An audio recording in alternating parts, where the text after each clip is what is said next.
सभी को नमस्कार दोस्तों। द हिंदू और इंडियन एक्सप्रेस करंट अफेयर में आपका स्वागत है। आज चार आर्टिकल हैं जो कि बहुत ज़्यादा इंपॉर्टेंट है आपकी प्री और मेंस के हिसाब से, विशेषकर आपकी मेंस की तैयारी में यहाँ से बहुत कुछ आज सीखने वाले हो। तो शुरू करते हैं। द हिंदू में थोड़े आर्टिकल आजकल कम आए थे 2-4 दिनों में। इंडियन एक्सप्रेस में कुछ बहुत अच्छे आर्टिकल आए, तो ज़्यादातर आज के जो कंटेंट है वो इंडियन एक्सप्रेस में से लिया गया है। तो आगे बढ़ते हैं। उससे पहले जैसे आपको थोड़ी सूचना देना चाहूँगा कि जो अपनी सीसीएट की जो बुक है वो हमने लॉन्च कर दी। अपनी पीडीएफ और प्रिंट दोनों फॉर्म में है। आप अपनी वेबसाइट से खरीद सकते हो। वेबसाइट का जो लिंक है डिस्क्रिप्शन में दिया गया है। साथ में जो अपनी एथिक्स की बुक है वो भी बहुत अच्छी चल रही है। अब तक आपने नहीं देखी है तो उसको ज़रूर देखना। ठीक है, जो पहला टॉपिक हमारा है ये है एनर्जी को लेकर। और एनर्जी आपके सिलेबस में कहाँ पे है? यूपीएससी मेंस जीएस 3 में है। ठीक है, तो एनर्जी के बहुत सारे ऐसे क्वेश्चन भी आते हैं लगातार। हर एक साल ऐसा देखने को मिलता है कि इस टॉपिक से एक क्वेश्चन होता है। तो ये जो आर्टिकल है ये जो छोटे न्यूक्लियर रिएक्टर है या आप छोटे जो न्यूक्लियर कह सकते हो जहाँ से आप एनर्जी प्राप्त करते हो उसके बारे में इसमें बताया गया। विशेषकर ये जो आर्टिकल पूरा इसके इर्द गिर्द घूमता है कि जो आजकल हम रिन्यूएबल एनर्जी की बात करते हैं या नेट जीरो की बात करते हैं। जैसे भारत का जो टारगेट है जो शून्य कार्बन उत्सर्जन 2070 तक हमें हासिल करना है, तो उसमें ना केवल जो रिन्यूएबल एनर्जी है, विंड एनर्जी हो गया या सोलर एनर्जी हो गया, उसकी भी नीड है, लेकिन साथ में मतलब केवल इनसे हम पूरा नहीं कर सकते। तो यदि हमें टारगेट अचीव करना है तो हमें छोटे वाले जो रिएक्टर हैं जिनसे हम एनर्जी प्राप्त करते हैं उनकी हमें नीड है। जैसे इसमें बड़े जो बताए गए, बड़ों में थोड़ा सा ये होता है कि बहुत सारे इसमें इसके कुछ इनसे नुकसान भी होता है, बहुत ज़्यादा इसमें निवेश भी चाहिए, बहुत सारा इनके लिए कई सारी चीज़ें चाहिए होती है। तो इसके बजाय जो छोटे वाले रिएक्टर है वो मतलब एनर्जी में अच्छा योगदान दे सकते हैं। यह आर्टिकल इसी पर डिपेंड है। तो इसमें थोड़ा सा आप यहाँ पे जो आपको ये इमेज दिख रही है उसमें देखना 700 मेगावाट से जो अधिक होते हैं वो जो बड़े वाले और कन्वेंशनल रिएक्टर होते हैं, और 300 मेगावाट तक कौन से होते हैं? स्मॉल मॉडल रिएक्टर होते हैं। तो ये इस पर आज का हमारा आर्टिकल फोकस कर रहा है। इसके अलावा जो माइक्रो रिएक्टर है वो कहाँ तक है? 10 मेगावाट तक होते हैं। तो इनका क्या रोल है? आगे बढ़ते हैं। तो इसका मतलब क्या है? आप ये जानते हो कि आजकल जिस हिसाब से जनसंख्या बढ़ रही है और इसके अलावा हमारी बहुत सारी ऊर्जा आवश्यकता बढ़ रही है, उस हिसाब से हमें रिन्यूएबल एनर्जी चाहिए। और आने वाले वक्त में आप ये भी जानते हो, जैसे आईपीसीसी की रिपोर्ट देखते हो कि कितना तापमान बढ़ चुका है। तो कैसे हम कार्बन को कम करें, कार्बन उत्सर्जन को कम करें कि हमारे जीवाश्म ईंधन है उन पर निर्भरता हमारी कम हो। तो इसके लिए हमें ज़रूरी है कि ऐसे रिसोर्सेज ढूंढें। तो इसके अलावा जैसे एसडीजी लक्ष्य 7 है। 7 किसके बारे में? एसडीजी जो गोल है 7, इसके बारे में यह सभी के लिए सस्ती, विश्वसनीय, टिकाऊ और आधुनिक ऊर्जा तक पहुंच सुनिश्चित करना। ये कीवर्ड भी बहुत इंपॉर्टेंट है आपकी मेंस के एग्जाम के लिए। आपको सस्टेनेबल डेवलपमेंट गोल है वो याद होनी चाहिए ताकि मेंस के एग्जाम में इनको आप आराम से यूज़ में कर सकते हो। तो इसके लिए ज़रूरी है कि आज जैसे इसमें बताया है कि 82% जो एनर्जी है कहाँ से आ रही है? जीवाश्म ईंधन पर निर्भर है विश्व की। यदि हम देखें तो इसका मतलब जीवाश्म ईंधन से क्या होता है? कार्बन उत्सर्जन ज़्यादा होता है। तो इसको कम करना पड़ेगा। तो कम करने के लिए डीकार्बोनाइजेशन, इसको कम करने के लिए क्या होगा? इसमें कहीं ना कहीं जो रिन्यूएबल एनर्जी है या अन्य जो चीज़ें उनकी जो खपत है वो बढ़ानी पड़ेगी या उनमें निवेश करना होगा। ठीक है, आज हम देखते हैं कि सौर और पवन ऊर्जा में वृद्धि देखी जा रही है, लेकिन इसके बावजूद भी यूरोप में कोयले की हाल ही में खपत में वृद्धि देखी गई है। तो इससे क्या होगा? कहीं ना कहीं जो उनके जो टारगेट है जीरो कार्बन उत्सर्जन के, वो टारगेट प्रभावित होते हैं। और साथ में हमें क्या करना होगा कि यदि इन सब लक्ष्यों को हासिल करना है तो इसके लिए हमारे जो छोटे मॉड्यूल रिएक्टर होते हैं ना, उनकी हमें नीड है। चाहे आप वैश्विक स्तर पर देखो या इंडिया के हिसाब से देखो, तो ये हमारे लिए बहुत ज़रूरी है कि जो हम नेट कार्बन जो टारगेट अचीव करना चाहते हैं, शून्य उत्सर्जन कार्बन अचीव करना चाहते हैं, तो इसके लिए बहुत ज़रूरी है कि जो छोटे रिएक्टर है उनकी हमें नीड है। तो ये पूरा आर्टिकल इसी बात पर चलता है। और बाकी इसमें बहुत सारे कीवर्ड है। जो डाटा है आपके लिए बहुत इंपॉर्टेंट है कि आप अपने डाटा को बता सकते हो मेंस के एग्जाम में। और जीएस 3 में ये डिमांड भी रहती है। जीएस 3 के एग्जाम का या क्वेश्चन का जो पैटर्न है, नेचर है, उसमें बहुत सारे आपको डाटा चाहिए, बहुत सारे अच्छे एग्जाम्पल चाहिए, तो आपको हमेशा यहाँ से मिलते रहते हैं। ठीक है, और इसमें आप इस इमेज को भी देख लेना, कई सारी चीज़ें इसमें टेक्निकल चीज़ें दी गई है। तो चुनौतियाँ क्या है? जैसे हम बात करें कि हमें कार्बन उत्सर्जन कम करना है, तो इसके लिए क्या क्या चुनौतियाँ हैं, क्या क्या समस्या आ सकती है, तो कैसे इन समस्याओं को हम समाधान कर सकते हैं। तो ये बात सही है कि कोयले से चलने वाली बिजली उत्पादन से सौर ऊर्जा, जो हम संक्रमण की बात करते हैं कि एक तो हम जैसे कोयले से जो एनर्जी प्राप्त करते हैं, अब हमारा ये बदलाव आ रहा है। अभी आपने कई बार देखा होगा ना कि अभी आने वाले वक्त में हम जो विंड एनर्जी है, सोलर एनर्जी है, इनके माध्यम से हम इतनी एनर्जी प्राप्त कर लेंगे कि कोयले से हमें कम मतलब एनर्जी की आवश्यकता होगी। जबकि ऐसा रियलिटी में ऐसा नहीं है, क्योंकि अभी भी आप देखना भारत का लगभग 60-65% जो बिजली उत्पादन होता है कहाँ से होता है? कोयला ताप आधारित होता है। तो इसको संक्रमण काल को वापस रिन्यूएबल एनर्जी में जब बदलते हैं तो इसके लिए बहुत ज़्यादा हमें काम करना पड़ेगा। आप कह सकते हो कि हमें बहुत सारे खनिज संसाधन ऐसे चाहिए जिनसे सौर ऊर्जा और पवन ऊर्जा आदि जो बनते हैं, इनकी सप्लाई चेन के लिए हमें कनेक्टिविटी के लिए निवेश चाहिए। बहुत सारी चीज़ें हैं, बहुत सारे मुद्दे हैं जिनको चुनौतियों को सुलझाना होगा। तो इतना आसान नहीं है, मतलब इस एनर्जी ट्रांजिशन फेज से गुजरना इतना आसान नहीं है, इसलिए प्रैक्टिकल बातें हमें ज़्यादा करनी है। ठीक है, इसके अलावा जो अंतर्राष्ट्रीय ऊर्जा एजेंसी है उसके अनुसार भी क्या है कि स्वच्छ ऊर्जा उत्पादन प्रौद्योगिकी के लिए हमें आजकल आपने देखा होगा ना, बहुत सारे ऐसे खनिज चाहिए। ठीक है, महत्वपूर्ण जो खनिज होते हैं काफ़ी आप कह सकते हो इनके लिए क्लीन एनर्जी के लिए, क्योंकि आप ये जानते हो जैसे सौर ऊर्जा से आपने उत्पादन किया, अब उसका स्टोर करने के लिए हमें बैटरी चाहिए। सौर ऊर्जा के जो पैनल है कितने महंगे होते हैं, उसमें अलग अलग धातुएं होती हैं, तो कहीं ना कहीं ये धातुएं भी महंगी हो जाएगी। या आप कह सकते हो कि कुछ देशों का इन पर राज होता है, जैसे आपने देखा होगा ना, इन देशों में कुछ देशों का ही होता है। प्रीम में भी कोबाल्ट को लेकर कुछ आ गया था। तो ये चीज़ें बहुत इंपॉर्टेंट होने वाली है आने वाले वक्त में, कई सारे मुद्दे यहाँ से निकल कर आने वाले हैं। इसके अलावा जैसे एक बड़ी पूंजी निवेश की भी हमें आवश्यकता होगी। ठीक है, भू राजनीतिक मुद्दे भी आएंगे, विदेश नीति का भी यहाँ पे अलग पैटर्न देखने को मिलेगा। जैसे आपने देखा ना कि एक समय हमारी जो मिडिल ईस्ट कंट्रीज है वहाँ से ऑयल हम मंगवाते थे, तो हमारे रिलेशन उनके साथ अच्छे होने ही थे, हम उनके खिलाफ कोई बातें उतनी नहीं बोलते थे। लेकिन आज का पैटर्न चेंज हो रहा है, आज का जो वैश्वीकरण का युग बदल चुका है, इसमें अलग अलग चीज़ें हम अलग अलग देशों से मंगाते हैं। तो हमारे जो विदेश संबंध कैसे होंगे ये भी इन खनिजों के हिसाब से या जो भी हमारी एनर्जी आवश्यकता होगी उसके हिसाब से डिसाइड होंगे। तो कई सारे मुद्दे इसमें एड्रेस किए जाने चाहिए। ठीक है, इसके अलावा जैसे कई सारे, जैसे आप जानते हो कि रिन्यूएबल एनर्जी की बात करते हैं, लेकिन रिन्यूएबल एनर्जी के लिए जो भी खनिज संसाधन हमें चाहिए उनसे भी क्या होता है, कहीं ना कहीं जो इन्वायरमेंट और सोशल इंपैक्ट होता है उसके भी भू राजनीतिक संबंध अपने आप होते हैं। ठीक है, तो ये मुद्दे भी साथ में एड्रेस किए जाने चाहिए। इसके अलावा जो परमाणु ऊर्जा है उससे जुड़े भी बहुत सारे मुद्दे हैं, उनको भी आपको देखना चाहिए। जैसे हम मुख्य रूप से बात करें तो परमाणु ऊर्जा जो संयंत्र है अभी लगभग दुनिया की 10% बिजली पैदा करते हैं, और हर साल लगभग क्या होता है 180 बिलियन क्यूबिक मीटर प्राकृतिक गैस की मांग और 1.5 बिलियन टन कार्बन उत्सर्जन इससे कम होता है। यानी इसका बहुत बड़ा रोल है। न्यूक्लियर एनर्जी का भी अपने आप में एक बहुत बड़ा रोल होता है, ना केवल एनर्जी सेक्टर में बल्कि जो न्यूक्लियर चीज़ें हैं उनका अन्य साइंस के जो चीज़ें हैं उनमें भी उपयोग होता है। तो इसके लिए ज़रूरी है कि इनमें भी रिसर्च किया जाए, और विशेषकर छोटे वाले जो रिएक्टर हैं उन पर निवेश किया जाए, कि उनमें हमें बहुत कम जगह चाहिए, या आप कह सकते हो एक तरह से सुरक्षित हैं वो।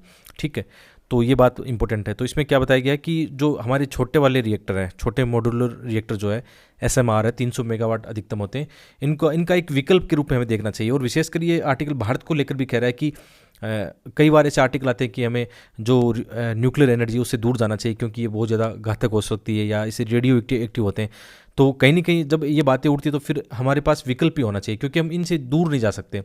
आप पूरा मतलब आर्टिकल ये कहता है कि जो न्यूक्लियर रिएक्टर है वो हमारे लिए बहुत इंपॉर्टेंट है। जो भी हमें टारगेट अचीव करने हैं उसमें इनकी ओर ध्यान देना होगा। ठीक है, इनमें निवेश करना होगा, इनके लिए जो भी आप पॉलिसी मेकिंग कर सकते हो, रिसर्च कर सकते हो, इन चीज़ों को लेकर आप बढ़ा सकते हो। क्योंकि भारत अभी भी आपने देखा होगा ना, भारत में अभी भी कोयला आधारित ज़्यादा है, तो इसका मतलब जीवाश्म ईंधन ज़्यादा होते हैं, तो उससे भी कार्बन उत्सर्जन ज़्यादा होता है। ठीक है, इसके फ़ायदे क्या है? जैसे हम इसकी बात तो कर रहे हैं, जो छोटे वाले न्यूक्लियर की बात करें, लेकिन फ़ायदा क्या है इसका? तो इससे फ़ायदा है कि बड़े वाले की तुलना में इससे कहीं ना कहीं जो दुर्घटना होने की संभावना रहती है वो एक तो कम होगा। साथ में जो रेडियोधर्मी पदार्थ जो होते हैं इनका भी आराम से इनकी डिज़ाइन इस प्रकार की जा सकती है कि अधिकतम सुरक्षा प्रदान कर सकते हैं। साथ ही जो कई बार आपने देखा होगा ना, अर्थक्वेक की वजह से जो रिएक्टर होते हैं उनको नुकसान हो सकता है, तो कहीं ना कहीं छोटे वाले ये काफ़ी सुरक्षित होते हैं। ठीक है, एक पॉइंट तो ये हो गया। दूसरा पॉइंट इनकी डिज़ाइन को लेकर भी है साथ में, कि इनको बनाना बहुत ही आसान होता है। जो भी चीज़ें होती है, जो टेक्निकल चीज़ें, उनको बड़े वाले की तुलना में छोटे वाले बहुत ही आसानी से क्रिएट किए जा सकते हैं, बहुत आसानी से प्रयोगशाला में बना के इनको असेंबल किया जा सकता है बहुत। इसके अलावा इनमें जो भी यूरेनियम वगैरह चाहिए होता है उनकी भी कम आवश्यकता होती है, या जो भी छोटे स्तर पर इनका आराम से आपूर्ति हो सकती है। ठीक है, इसके ऐसे बहुत सारे मुद्दे हैं। इनके अलावा इनको समय और लागत भी कम लगती है। ठीक है, इनके पक्ष में एक पॉइंट है, हो सकता है GS3 में ऐसा क्वेश्चन आ जाए कभी, है ना, तो आपके पास कीवर्ड होने चाहिए लिखने के लिए, कुछ जो क्रिटिकल एनालिसिस वाले मुद्दे वो आपके पास होने चाहिए। आप एक बार इस PDF को पढ़ोगे तो जो मुद्दा वो एकदम समझ में आ जाएगा। वैसे इससे बहुत ही सिंपल है। इसके आपने देखा होगा ऊपर से जो आर्टिकल हमने शुरू किया था कि बहुत सारे डाटा हमने इसमें शामिल किए हैं, बिजली वाले भारत के डाटा या वैश्विक स्तर के जो डाटा है वो आपके काम आने वाले। साथ में जो स्मॉल रिएक्टर है उनकी क्या मतलब महत्व है वो आपके काम आने वाला है। साथ में इनको हम एकीकृत कर सकते हैं, जो भी हमारा राष्ट्रीय ग्रिड है आसानी उसके साथ एकीकृत किया जा सकता है। ठीक है, इसमें जैसे भारतीय जो केंद्रीय विद्युत प्राधिकरण है उनका भी ये मानना है कि ऐसा हम कर सकते हैं। साथ में कितनी कितनी डाटा चाहिए वो भी यहाँ पे दिया गया है। ठीक है, आगे बढ़ते हैं। तो ये आपके समझ में आएगा। और कैसे क्वेश्चन आते हैं रिन्यूएबल एनर्जी को लेकर, जैसे ये क्वेश्चन देखना, अब इसी दृष्टिकोण से पूछा गया है कि आपके विचार में भारत अपनी ऊर्जा आवश्यकता का 50% भाग वर्ष 2030 तक नवीनीकरण ऊर्जा से प्राप्त कर लेगा। तो आपके पास ये होना चाहिए कि वर्तमान में रिन्यूएबल एनर्जी से कितनी हम ऊर्जा उत्पादन कर रहे हैं, कितना उपयोग में ले रहे हैं।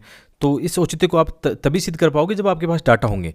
और जीवाश्म ईंधनों से सब्सिडी हटाकर उसे नवीनीकरण ऊर्जा स्रोतों में लगाना उपयुक्त उद्देश्य की पूर्ति में किस प्रकार सहायक होगा। तो ये क्रिटिकल एनालिसिस ही आपसे पूछ रहा है। आपके पास ये डाटा कि ऐसा नहीं कर पाएंगे तो आप वैसे बताओगे डाटा देके, और आपको लगता है कि हम ऐसा कर सकते तो आप वैसा बता सकते हो। ठीक है, इसमें भी वही क्रिटिकल एनालिसिस वाली क्षमता चाहिए, साथ में बहुत सारे अच्छे डाटा चाहिए।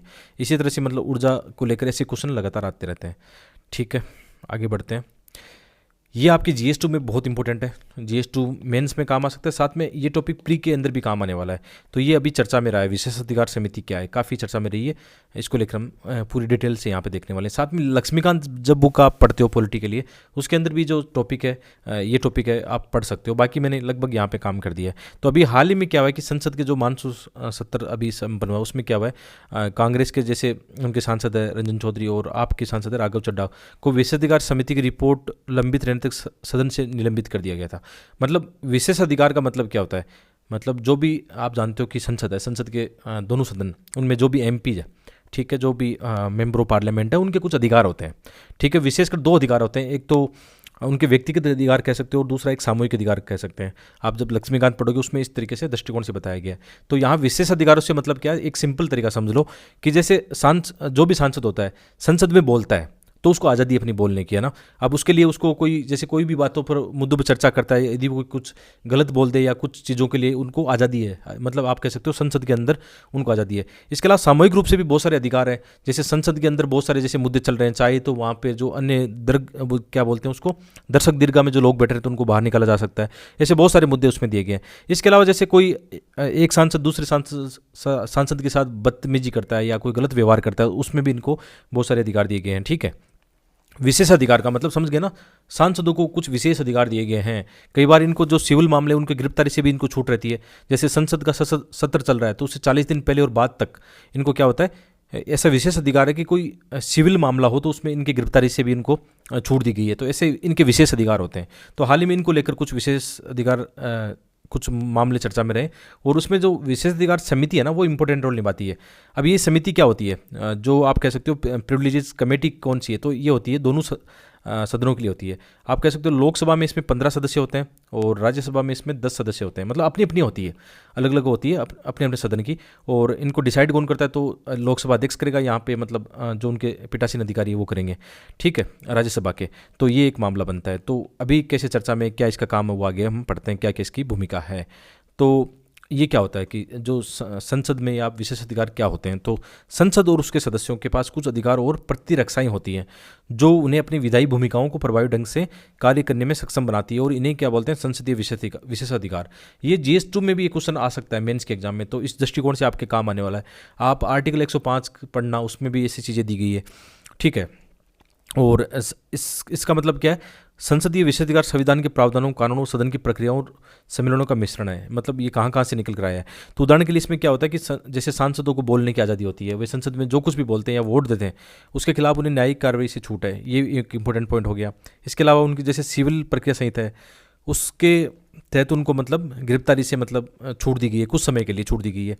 लेकिन जो आपराधिक मामले हैं उसमें ये छूट नहीं है। ठीक है, इसके अलावा यदि इनका हनन होता है, जो विशेष अधिकार है, यदि उनका हनन होता है तो संसद इसमें कैसे कार्रवाई करती है।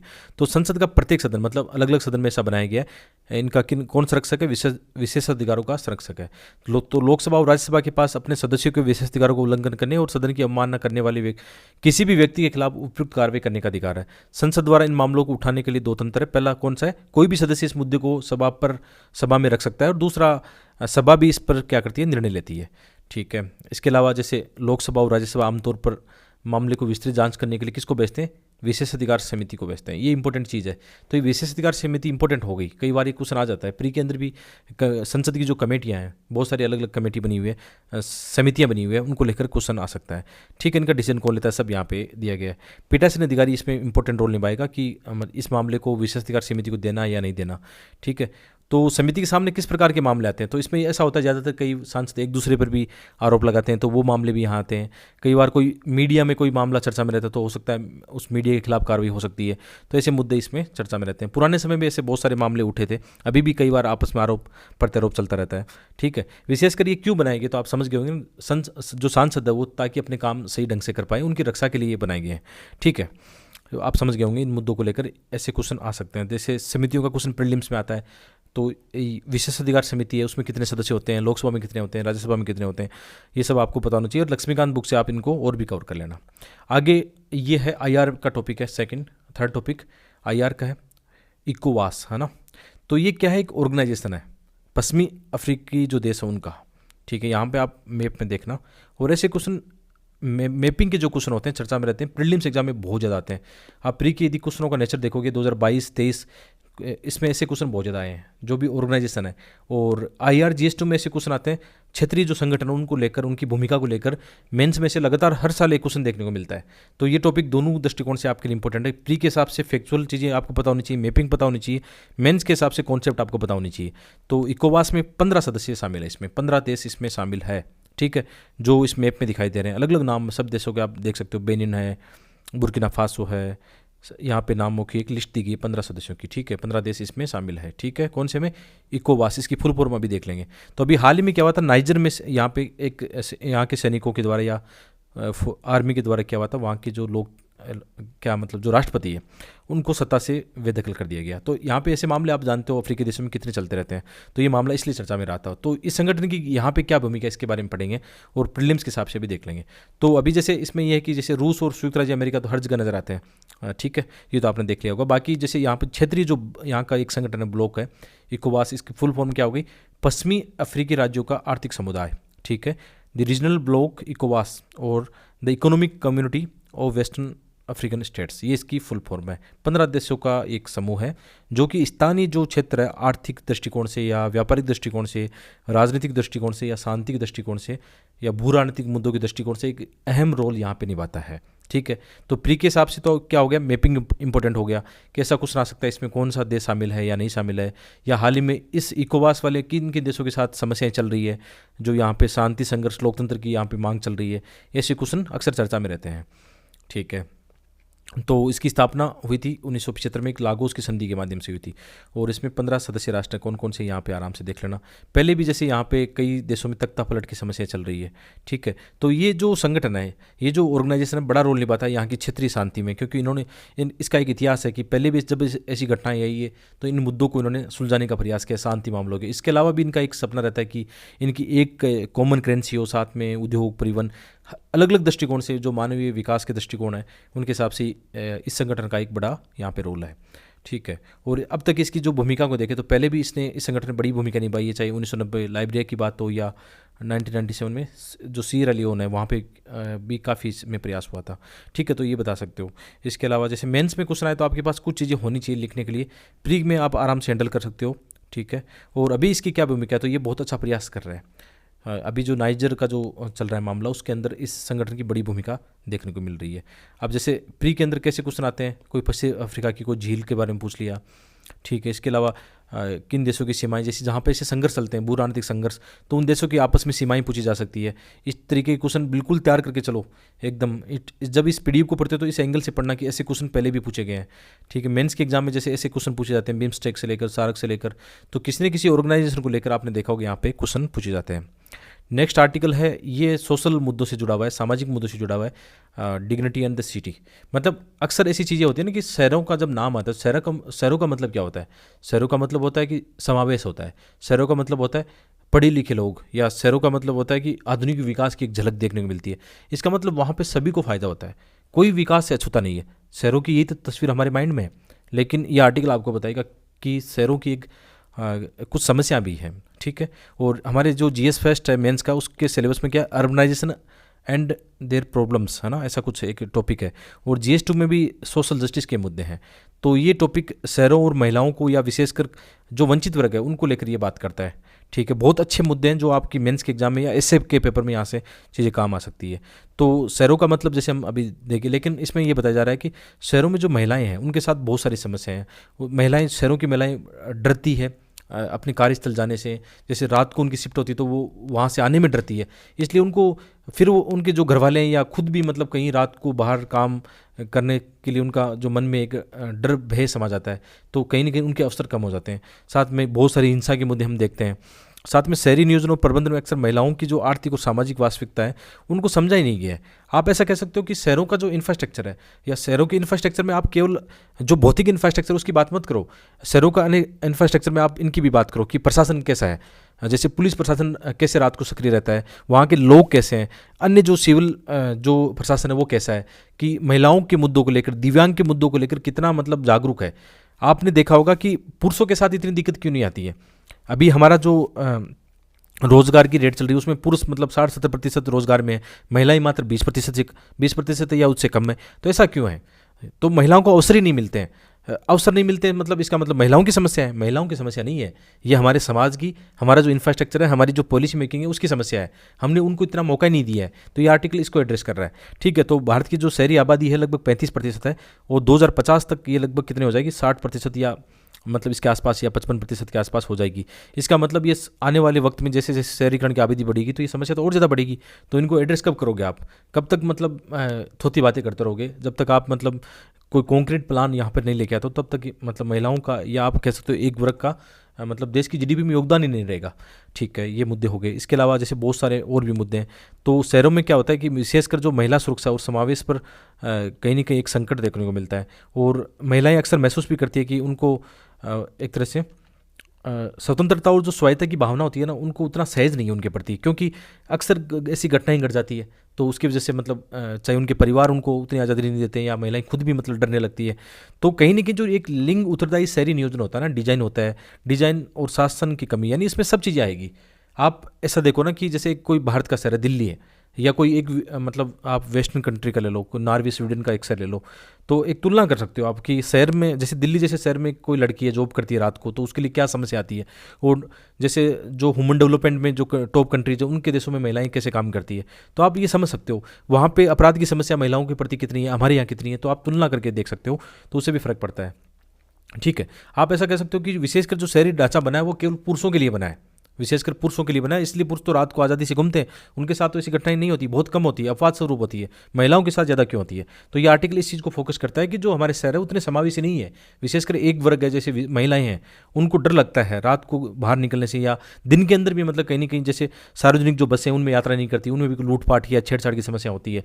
तो कहीं ना कहीं जो हिंसा और भय है ना, ये एक समस्या पैदा करता है, एक वर्ग को पीछे धकेल देता है। तो ये इंपॉर्टेंट चीज़ें हैं, इनको एड्रेस किया जाना चाहिए। और इसमें बहुत सारी रिपोर्ट भी बताई गया, जैसे एक ORF का सर्वे है, मतलब ORF मतलब ऑब्जर्व रिसर्च फाउंडेशन, उसका एक सर्वे, उसमें बताया भी गया है कि 52% महिलाओं ने इस बात पर प्रकाश डाला कि उनको सुरक्षा कमी के कारण रोज शिक्षा और रोजगार के अवसरों को ठुकरा दिया। ये देखो, अब हम बात करते हैं शिक्षा, रोजगार, कौशल विकास, इनकी बात करते हैं तो वहाँ पे महिलाओं की कमी नजर आती है। तो उसके पीछे ये कारण भी बड़े नजर आते हैं। और जब भी ऐसे क्वेश्चन आए, विशेषकर ऐसे का पेपर आए या एथिक्स में आए, तो ये चीज़ें लिखना आप, ये मतलब जो भी अध्ययन है, जो भी रिपोर्ट इंडेक्स है, इनको बताना। इसके अलावा भी जैसे विश्व बैंक का एक सर्वे आया था, उसमें बताया गया है कि जैसे महिलाओं को मतलब कहीं अपने रोजगार में जाने के लिए उनको ऐसा मार्ग देखना पड़ता है जहाँ पे सुरक्षा अच्छी होती है, तो उनको ज़्यादा उनका टाइम खराब होता है उधर। ठीक है, वो ये चीज़ इंपॉर्टेंट है। इसके अलावा भी और कई सर्विस में बताए गए हैं। और जैसे भारत में भी महिलाओं का रोजगार की बात करें तो वर्तमान में पुरुषों के लिए लगभग 70% की तुलना में महिलाएं कितनी 20% से भी कम है। तो ये क्या है, ये उनके कहीं ना कहीं मन में जो सुरक्षा की भावना है उनको लेकर ये चीज़ें सामने देखने को मिलती है। ठीक है, इसके अलावा जैसे अक्सर हम ये कहते हैं कि ये मुद्दे तो महिलाओं के नहीं है, ये समानता और समावेश के हैं। अच्छा, कीवर्ड भी ध्यान रखना। ठीक है, इक्विटी और इंक्लूजन की बात है कि आपको ऐसा करना पड़ेगा, आपको अपने शहर ऐसे बनाने पड़ेंगे ताकि सभी वर्गों के लोग, चाहे आप थर्ड जेंडर की बात कर लो इसमें। ठीक है, ये भी जरूरी है कि आजकल हम कितने मुद्दे उठाते हैं, समलैंगिकता के मुद्दे उठाते हैं, LGBTQ जो प्लस समुदाय है उनकी बात करते हैं, तो उनके लिए भी तो रोजगार होने चाहिए ना। अभी समाज कहाँ बात करता है उन पर। तो सभी लिंग आधारित जो भेदभाव, उनको हिंसा है, भेदभाव, इनको मिटाया जाना चाहिए। ठीक है, जो हमारा सामाजिक ढांचा है, जो बुनियादी ढांचा है, जो हमारी पॉलिसी मेकिंग, सब चीज़ों को इनके अनुकूल और समावेश बनाने की आवश्यकता है। इसके अलावा जैसे 2018 में भी ILO का एक शोध आया था, उसमें बताया गया था कि महिलाओं के साथ और क्या समस्या है शहरों में। विशेषकर जैसे भारतीय महिलाएं एक दिन में घर में कितना काम करती है, 297 मिनट खर्च करती है, जबकि पुरुष कितने खर्च करते हैं, 31 मिनट खर्च करते हैं। इसके अलावा ऑक्सफैम की एक रिपोर्ट 2021 की, उसमें बताया गया है कि भारतीय महिलाएं और लड़कियां रोजाना 3.26, ठीक है, 3 अरब से अधिक घंटे क्या करते हैं, अवैतनिक देखभाल का काम करती है। तो उन पर एक्स्ट्रा बोझ भी है, तो वो कहाँ से बाहर काम कर पाएंगे। मतलब एक तो केयरिंग का, जैसे अपने बच्चों का पालन पोषण है, या आप कह सकते हो बाहर भी जॉब कर रही, तो उनकी दोहरी जिम्मेदारी है, उसकी वजह से फिर उनके लिए खुद के लिए टाइम नहीं मिल पाता, कई सारी मानसिक समस्याओं से वो ग्रसित होती हैं। तो ये इनको भी एड्रेस करना पड़ेगा। इसके अलावा जैसे ज़रूरी है कि हम जानते हैं कि आजकल ऐसी आवाज़ उठने लगी है, बहुत सारे ऐसे शहर हैं जो महिला सुरक्षा को लेकर, महिला समानता को लेकर अच्छे कार्य कर रहे हैं, लेकिन अपवाद स्वरूप ही है। इनको हमें एक सामान्य प्रचलन बनाना होगा, ठीक है, सामान्य मतलब दृष्टिकोण से देखना होगा, और कई सारी चीज़ों पे हमें काम करना होगा। चाहे आप महिला सुरक्षा, परिवहन, सब चीज़ों की बात कर सकते हो। इसके अलावा लोगों की सामाजिक और आर्थिक वास्तविकताओं के लिए एक समग्र दृष्टिकोण की आवश्यकता है, एक होलिस्टिक अप्रोच आपको अपनाना पड़ेगा इसमें, और जो भी चीज़ें हैं उनको आगे बढ़ाना पड़ेगा। तो लास्ट में क्या है, समानता, समावेश और सुरक्षा की दिशा में यात्रा के लिए हमें अभिनव साहसी होने की आवश्यकता है। मतलब ये जो भी मुद्दे हैं ना, इसके लिए हमें साहस की भावना दिखानी पड़ेगी, ठीक है। तो ये आर्टिकल था, बहुत अच्छा आर्टिकल, चारों ही आर्टिकल आज दमदार है। और वही बात है ना कि मैं 4-5 दिन के जो न्यूज़पेपर देख रहा था उसमें मुझे काम की चीज़ें बहुत कम मिली है, लेकिन जो मिली है बहुत ही एकदम शानदार है, जो आपके प्रत्यक्ष या प्रत्यक्ष रूप से आपके काम आने वाली है। तो मिलते हैं एक और वीडियो में। आप सबका बहुत बहुत धन्यवाद। बाकी जो हमारे सीसीएट एथिक्स के जो भी नोट्स हैं उनकी जो लिंक है वीडियो के डिस्क्रिप्शन में दिया गया, आप जरूर देखना। Thank you.